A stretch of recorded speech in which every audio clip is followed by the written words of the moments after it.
पे 5G काफी important होने जा रहा है। हम इस पर और अजय, मैं आपको रोकना चाहूंगा। ये हम सीधी तस्वीरें दिखा रहे हैं नई दिल्ली के प्रगति मैदान से, जहां प्रधानमंत्री नरेंद्र मोदी पहुंच चुके हैं और इंडिया मोबाइल कांग्रेस कार्यक्रम की शुरुआत विधिवत अब शुरुआत इसकी हो चुकी है। आप देख सकते हैं तमाम गणमान्य लोग वहां पे मौजूद, केंद्रीय मंत्री अश्विनी वैष्णव और तमाम लोग वहां पे मौजूद हैं। अजय, इन तस्वीरों में हम देख पा रहे हैं कि अब फीता काटकर प्रधानमंत्री नरेंद्र मोदी ने इस कार्यक्रम की विधिवत अब शुरुआत कर दी है। अगर मैं इस 5G सर्विस की बात करूं और इसकी खूबियों की बात करूं, विशेषताओं की बात करूं, हमारे जो दर्शक हैं उनकी समझ के लिए अजय आप बता सकते हैं। अजय, आप हमें सुन पा रहे हैं? तो हम अजय से संपर्क स्थापित करेंगे, लेकिन आप ये इन तस्वीरों में देख सकते हैं प्रधानमंत्री नरेंद्र मोदी के साथ और भी तमाम लोग मौजूद, और एक लंबे इंतजार के बाद देश में आज से 5G सेवाओं की शुरुआत होने वाली है। प्रधानमंत्री नरेंद्र मोदी कार्यक्रम स्थल पर पहुंच चुके हैं। दिल्ली के प्रगति मैदान में इस बहुत ही खास कार्यक्रम का आयोजन किया गया है, जहां से अब से कुछ ही देर के बाद प्रधानमंत्री 5G सेवाओं की शुरुआत करने वाले हैं। 1 अक्टूबर से, यानी कि आज से लेकर 4 दिनों तक 4 दिवसीय इंडिया मोबाइल कांग्रेस कार्यक्रम की शुरुआत नई दिल्ली के प्रगति मैदान में आप इन तस्वीरों में देख रहे हैं, इसकी शुरुआत हो रही है। और सबकी नजरें आज 5G सर्विस पर होंगी, क्योंकि बीते दिनों आईटी मंत्री अश्विनी वैष्णव ने ये कहा था कि देश में 5G को धीरे धीरे अलग अलग फेज में लॉन्च किया जाएगा। पहले फेज के लिए कुछ शहरों का चयन किया गया है, जहां सबसे पहले 5G सर्विस लॉन्च होगा। और प्रधानमंत्री इस वक्त जो टेलीकॉम ऑपरेटर्स हैं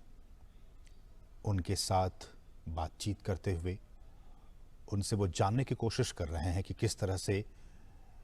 उन ऑपरेटर्स के जरिए 5G सर्विस की शुरुआत होगी। और जैसा कि हमने कहा कि बीते दिनों ही केंद्रीय मंत्री अश्विनी वैष्णव ने यह कहा था कि पहले फेज में देश के 13 शहर जहां की 5G कनेक्टिविटी की शुरुआत की जाएगी, उन 13 शहरों, हम आपको जानकारी दे दें, अहमदाबाद, बेंगलुरु, चंडीगढ़, चेन्नई, दिल्ली, गांधीनगर, गुरुग्राम, हैदराबाद, जामनगर, कोलकाता, लखनऊ, मुंबई और पुणे में इस सर्विस की शुरुआत की जाएगी। आप इन तस्वीरों में जियो की सर्विस को देख सकते हैं और तमाम जो बारीकियां हैं उनको जियो के अधिकारी प्रधानमंत्री नरेंद्र मोदी को समझाते हुए कि किस तरह से ये 5G सर्विस, जो कि एक बहुत ही क्रांतिकारी सर्विस के तौर पर माना जा रहा है, एक रिवॉल्यूशनरी सर्विस होगी, जिसके ज़रिए आज तक हम जो एक्सपीरियंस करते आ रहे हैं 2G, 3G, 4G, उससे कहीं ज़्यादा ये फास्ट, और इसकी जो तमाम जो खूबियाँ हम आपको आगे बताएंगे।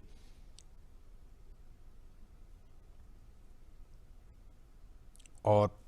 केंद्रीय मंत्री की तरफ से, अश्विनी वैष्णव की तरफ से यह भी कहा गया कि अगले 2 से 3 वर्षों में 5G सर्विस देश के हर हिस्से में पहुंच जाएगा। और उन्होंने ये भी कहा कि हम ये भी सुनिश्चित करेंगे कि इसकी कीमत जो है वो कम रहे। हम जानते हैं कि हमारा जो दूरसंचार उद्योग है वो 5G सेवाओं के विस्तार के लिए शहरी और साथ साथ ग्रामीण दोनों क्षेत्रों पर ध्यान केंद्रित कर रहा है। और पहले फेज के बाद छोटे शहरों को भी इस सेवा से जोड़ा जाएगा। आज का दिन बहुत ही महत्वपूर्ण, और आप लगातार इस कार्यक्रम को देखते रहिए, क्योंकि आज बहुत सारी अहम जानकारी आपको मिलने वाली है। हम आपको बताएं, 117 करोड़ से अधिक दूरसंचार उपयोगकर्ता, उपभोक्ता, और हमारे देश में 82 करोड़ से अधिक इंटरनेट के जो कंज्यूमर हैं, जो ग्राहक हैं, उनके साथ भारत डिजिटल उपभोक्ताओं के लिए सबसे अधिक तीव्र गति से वृद्धि करते हुए वैश्विक बाजारों में से एक है। यहाँ पे हमने जैसे बताया आपको 117 करोड़ से अधिक दूरसंचार उपयोगकर्ता हैं और 82 करोड़ से अधिक इंटरनेट ग्राहकों के साथ वैश्विक बाजार में सबसे तीव्र गति से आगे बढ़ने वाला, वृद्धि करने वाला भारत एक है। और एक संस्था है मैकिन्से, उन्होंने 2019 में एक अध्ययन किया था और उसके मुताबिक भारत दूसरी सबसे अधिक तीव्र गति से डिजिटलीकरण करने वाली इकोनॉमी है, अर्थव्यवस्था है। आज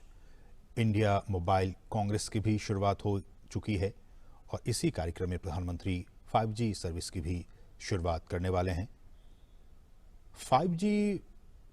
5वीं पीढ़ी का एक मोबाइल नेटवर्क है और जैसा कि हम सभी जानते हैं कि देश में 1G, फिर 2G, फिर 3G और 4G नेटवर्क के बाद एक नया वैश्विक वायरलेस सीए एक मानक है 5G। 5G के जो हाई बैंड स्पेक्ट्रम है उसमें जो इंटरनेट की जो स्पीड है उसकी गति का परीक्षण 20 गीगाबाइट प्रति सेकंड के रूप में किया गया। आप समझ सकते हैं कितने स्पीड इसकी गति होगी। 5G में 20 Gbps के रूप में इसका परीक्षण किया गया है।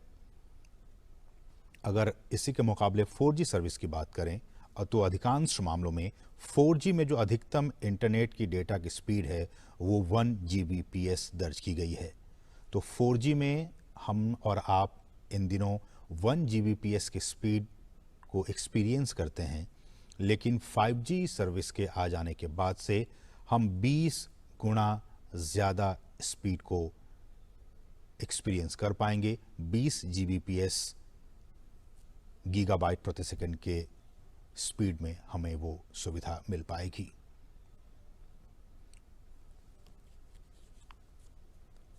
दूरसंचार क्रांति के लिहाज से आज का दिन बहुत ही महत्वपूर्ण, और न सिर्फ दूरसंचार के लिहाज से बल्कि इसके और क्या कुछ यूजेस हैं। हम जानते हैं कि इन दिनों इंडस्ट्रियल रिवॉल्यूशन 4.0 का ज़माना है, चौथी औद्योगिक क्रांति चल रही है और इस क्रांति में internet of things, cloud, big data, artificial intelligence और एज कंप्यूटिंग के साथ साथ ये जो 5G तकनीक है, प्रधानमंत्री इसका एक्सपीरियंस करते हुए इस सर्विस का, 5G सर्विस का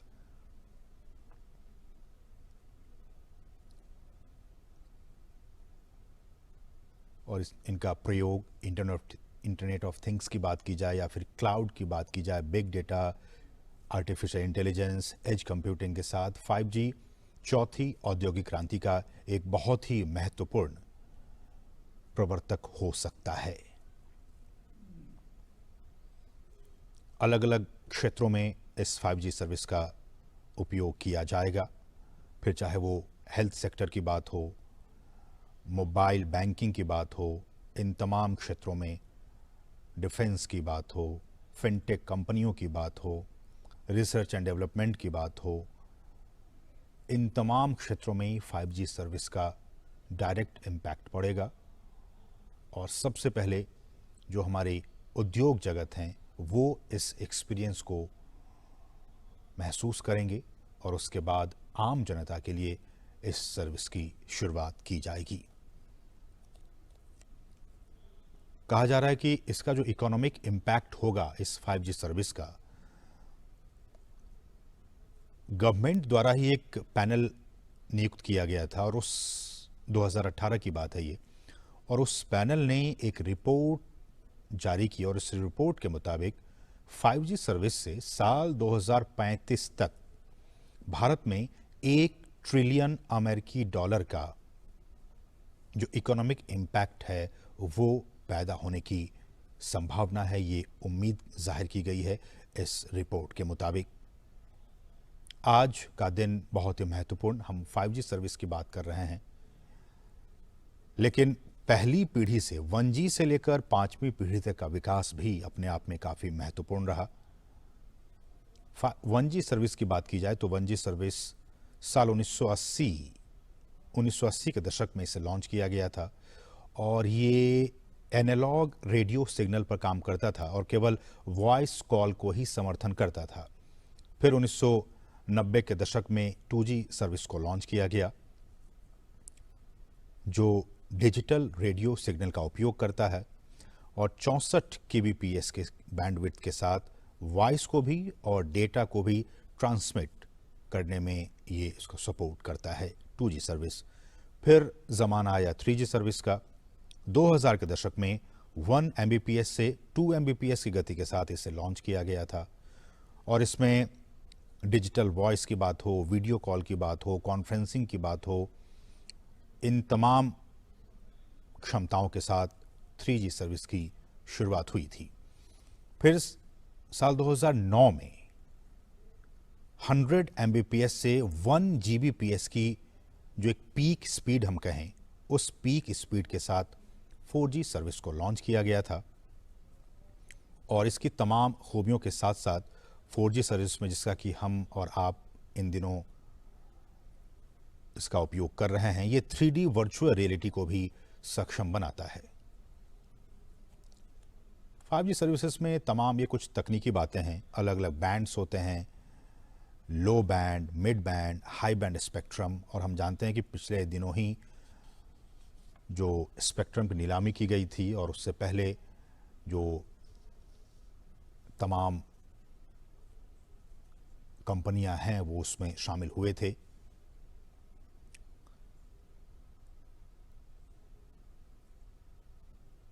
मोबाइल ब्रॉडबैंड सर्विस की बात की जाए तो हमारे स्मार्टफोन को बेहतर बनाने के अलावा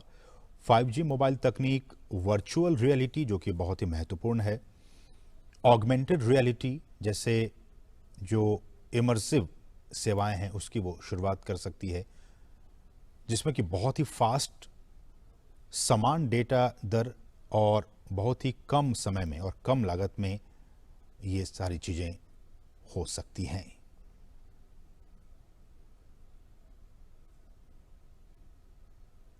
सामान्यतः ये कहा जा रहा है कि 5G का उपयोग 3 मुख्य प्रकार की कनेक्टेड सेवाओं में किया जाएगा, जिनमें हमारे जो उन्नत मोबाइल ब्रॉडबैंड हैं वो हो गए, महत्वपूर्ण संचार मिशन और बड़े पैमाने पर IoT इसमें शामिल है। IoT मतलब internet of things. IoT, cloud, big data, artificial intelligence और एज कंप्यूटिंग के साथ 5G चौथी औद्योगिक क्रांति का एक बहुत ही महत्वपूर्ण कारक साबित हो सकता है।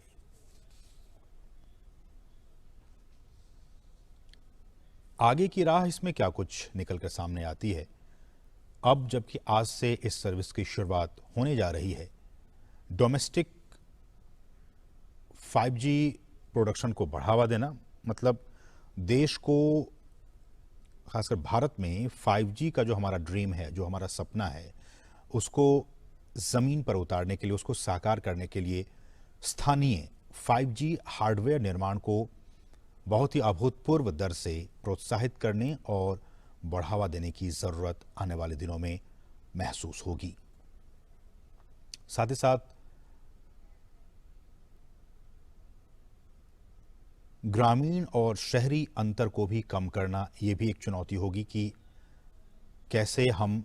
सबसे पहले शहरी इलाकों में और उसके बाद ग्रामीण इलाकों में इसकी जल्द से जल्द इसकी पहुंच को सुनिश्चित कर सकें,